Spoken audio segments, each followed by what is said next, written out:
السلام علیکم ورحمۃ اللہ وبرکاتہ۔ دوستو، آپ جانتے ہوں گے مشہور جنید جمشید کے پہلا سنگر تھا، بعد میں اللہ کے فضل و رحم سے اللہ رب العالمین کے راستے پہ چلا۔ ایک دفعہ مولانا طارق جمیل صاحب سے ملاقات ہوئے تھے۔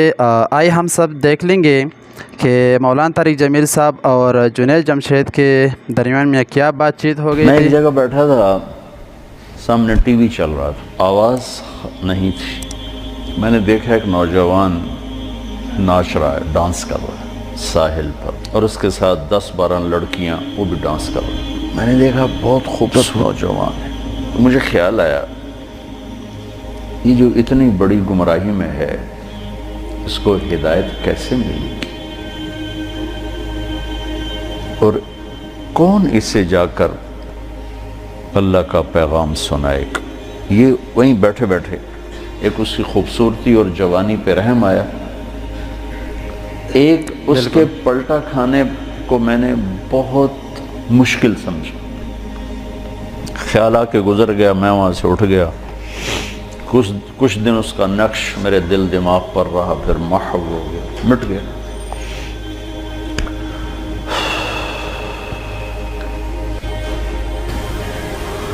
کراچی کا اجتماع تھا ستمبر میں،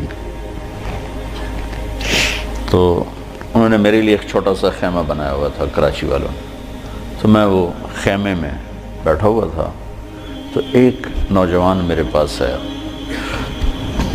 کہ جی پاکستان کا ایک مشہور گلوکار ہے، اس کا نام ہے جنید جمشید، میں آپ سے ملانا چاہتا ہوں۔ بہت مشہور تھا۔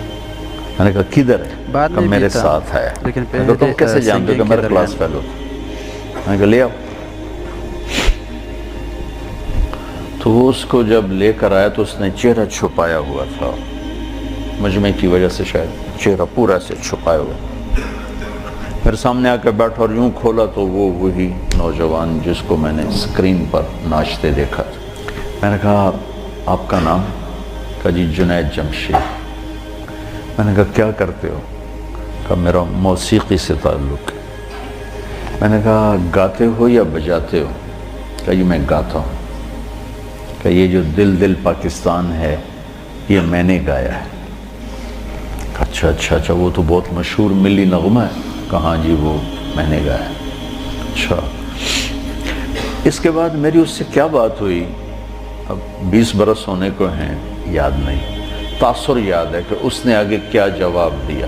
کہنے لگا میرا جی چاہ رہا ہے آپ بولتے رہیں اور میں سنتا رہوں۔ مجھے لگ رہا ہے جیسے کوئی میرے زخموں پہ مرہم رکھ رہا ہے۔ میرا ایک اور دوست بھی ہے، میں چاہتا ہوں میں اس کو بھی لے کر آؤں، سلمان، وہ بھی آپ کی باتیں سنیں۔ پھر تھوڑی دیر بعد اس نے کہا میں ایک سوال کرتا ہوں۔ ایک پاکستانی نوجوان جس گلیمر کو، گلیمر کہتے ہیں رعنائی، عیاشی، دنیا کی موج میلہ، جس موج میلے کو ایک پاکستانی نوجوان خواب میں دیکھتا ہے، وہ مجھے حقیقت میں حاصل ہے، میرے پاس، لیکن اس کے باوجود میرے یہاں اندھیرا ہے۔ کیا یہ میرے یہاں اندھیرا ہے، یہ دل خالی ہے، مجھے یوں لگتا ہے میں وہ کشتی ہوں جس کا کوئی ساحل نہیں، جس کا کوئی گھاٹ نہیں، بے منزل مسافر ہوں۔ اچھا، بے منزل مسافر ہوں، یہ ایسا کیوں ہے؟ میری تو ہر خواہش پوری۔ میں نے کہا اللہ تعالیٰ نے انسان کو 2 چیزوں سے بنایا ہے، ایک جسم ہے، ایک روح ہے، ان دونوں کی ضروریات الگ الگ ہیں۔ جس کی ضرورت پوری نہیں ہوگی وہ فریاد کرے۔ جسم کو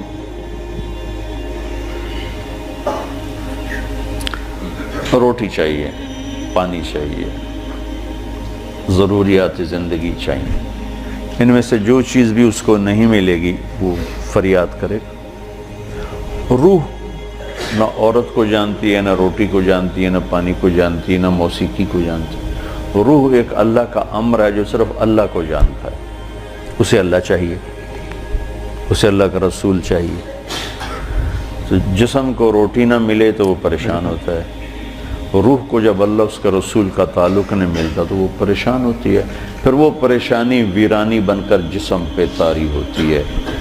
پھر ہم اس کو دور کرنے کے لیے اس سے اور بڑی عیاشی میں جاتے ہیں کہ شاید ابھی کچھ کمی ہے، وہاں اس کی بھوک اور بڑھتی ہے، وہ اور فریاد کرتی ہے، پھر ہم اس سے بڑی عیاشی میں جاتے ہیں، پھر اس کی بھوک اور بڑھتی وہ اور فریاد کرتی ہے۔ اس قسم کا مضمون تھا، اس وقت ذرا تفصیل سے تھا، خلاصہ یہ۔ اور میں نے کہا اس کی مثال ایسے ہے کہ درد ہو اس گھٹنے میں اور دوا لگے اس گھٹنے میں، تو دوا بھی جا رہا ہے اور درد بھی نہیں جا رہا۔ دوا لگ رہا ہے، درد نہیں جا رہا، کیوں؟ جہاں درد ہے وہاں دوا نہیں، جہاں دوا لگ رہا ہے وہاں درد کوئی نہیں، تو آرام کیسے آئے گا؟ تو یہ بے چینی، کرب، یہ تو روح میں ہے اور ہم اسے دور کرنا چاہتے ہیں۔ جسم کی ضرور موسیقی، کھانا پینا، 5 اسٹار ہوٹل، گلیمر، موج میلہ، پروٹوکول، یہ تو سب جسم کی چیزیں، روح کو ان سے کیا سروکار؟ لیکن جس دن اسے غذا ملے گی، ایک دم منزل بھی ملے گی، راستہ بھی نظر آئے گا، ساحل بھی نظر آئے گا، گھاٹ بھی نظر آئے گا، اور منزل مقصود کا بھی پتہ چل جائے۔ دوستو اللہ تعالیٰ نے مولانا طارق جمیل صاحب کے تو بہت یہ بڑی ہماری علم کے نوازہ کیا ہے، ملاقات اور تھی، میں مولانا طارق جمیل صاحب کے ویڈیو اپلوڈ کرتا رہتا تبلیغ میں جانا شروع برائے کریں، کرم میرا فیس 3 بک کا دن پیج لگانا فالو شروع کیا کریں۔ کہنے لگا میں کیسے لگاؤں، میں تو گاتا ہوں، ناچتا ہوں، ڈانس کرتا ہوں، تبلیغ کس منہ سے کروں؟ کعبہ کس منہ سے جاؤ گے غالب، شرم تم کو مگر نہیں آتی۔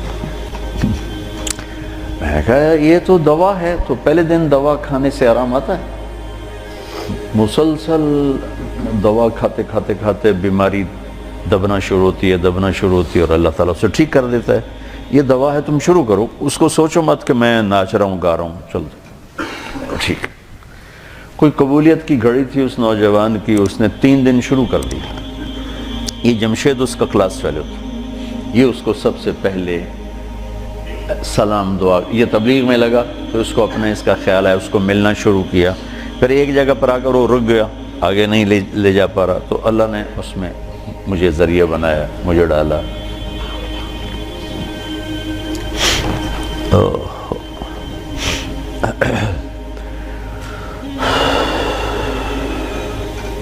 نومبر 1997 میں 4 مہینے کے لیے میری تشکیل ہوگی امریکہ، مستورات کی جماعت، میں اور اہلیہ اور لاہور کی جماعت تھی۔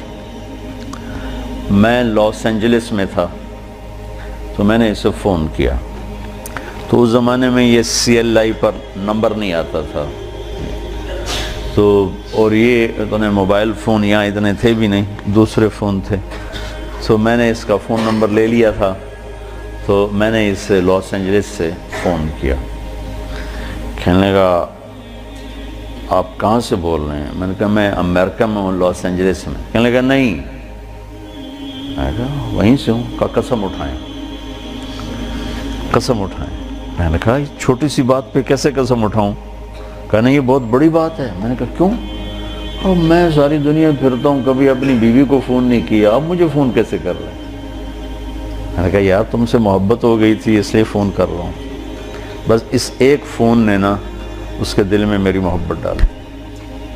میں جب یہ حج پہ جاتا ہوں میرا 60-70 ہزار روپیہ صرف فون کا بل ہوتا ہے، 3000 تقریباً ریال میرا ہر سفر میں 15-20 دن میں میرا فون کا ہوتا ہے کہ میں ایسے ہی فون کرتا رہتا ہوں۔ وہاں کا فون وہ ہزاروں بیانوں سے بڑھ کر ہوتا ہے۔ بیان تو چھوٹی سی چیز ہے، مولانا صاحب رحمۃ اللہ علیہ فرمایا کرتے تھے کہ تبلیغ میں بیان کا اتنا ہی حصہ ہے جتنا جسم میں زبان کا۔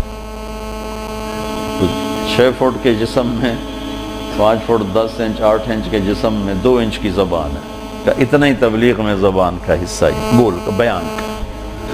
باقی لوگوں کو دل لینے کے لیے پتہ نہیں کیا کیا جتن ہے، تو اس پر اتنا اثر ہوا اس بات کا کہ انہوں نے مجھے امریکہ سے فون کیا۔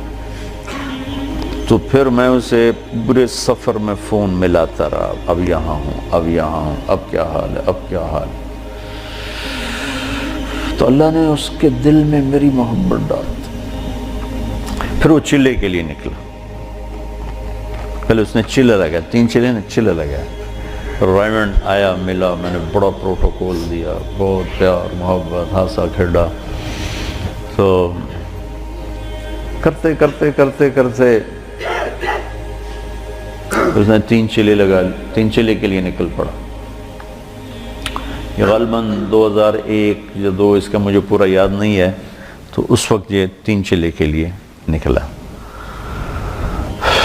تو اس نے مجھے بالا کوٹ سے فون کیا کہ مولانا میں اس وقت بالا کوٹ کی ایک پرانی مسجد ہے، اس میں ہماری جماعت ہے، باہر فرش ٹوٹا ہوا ہے، اس پر ایک پھٹی ہوئی چٹائی ہے، اس پر میں لیٹا ہوا آپ کو فون کر رہا ہوں، اور جس سکون چین کو میں 5 سٹار ہوٹلوں میں ڈھونڈتا تھا وہ مجھے یہاں اس ٹوٹی ہوئی مسجد